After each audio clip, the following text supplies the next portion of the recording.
மகாகவி பாரதியினுடைய ஆத்திசூடியில் 84வது தொடராக அமைந்திருக்கிற ஒன்று மோனம் போற்று என்கிற அருமையான தொடர். மோனம் என்றால் என்ன? மோனம் என்றால் மௌனம், அமைதி, தியானம் என்று பலவாக சொல்லலாம். மனமானது பொதுவாக அலையும் இயல்புடையது.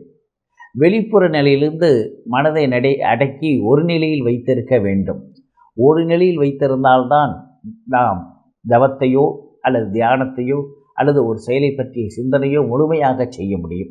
அதனால்தான் பாரதி சொல்கிறான், மௌனத்தை போற்று, மோனம் போற்று என்று சொல்கிறான். உலக நிலையிலிருந்து விடுபடவும் அமைதியில் ஆனந்தம் அடையவும் எது தேவை என்றால் மௌனம் தேவை. இந்த மௌன நிலை எதற்கு அழைத்து செல்லும் என்றால் நமக்கு ஞானத்திற்கு அழைத்து செல்லும். சும்மா இரு சொல்லற என்பது முருகப்பெருமான் அருணகிரிநாதருக்கு உரைத்த ஒரு அற்புதமான சிந்தனை.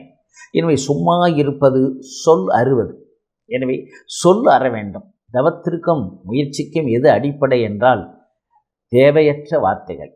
எனவே அவற்றை குறைக்க வேண்டும்.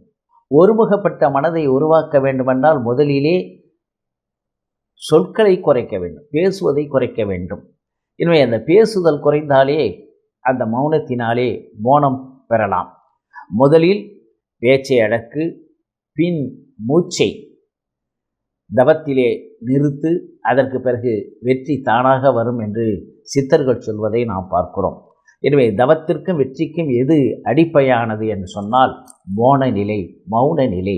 அதைத்தான் பாரதி தேவையற்ற வார்த்தைகளை பேசி பேசி வாழ்க்கையில் காலத்தை வீணடிக்காதே, மௌனத்தை கொண்டு ஞானத்தை பெறு என்று பேசுகிறார்.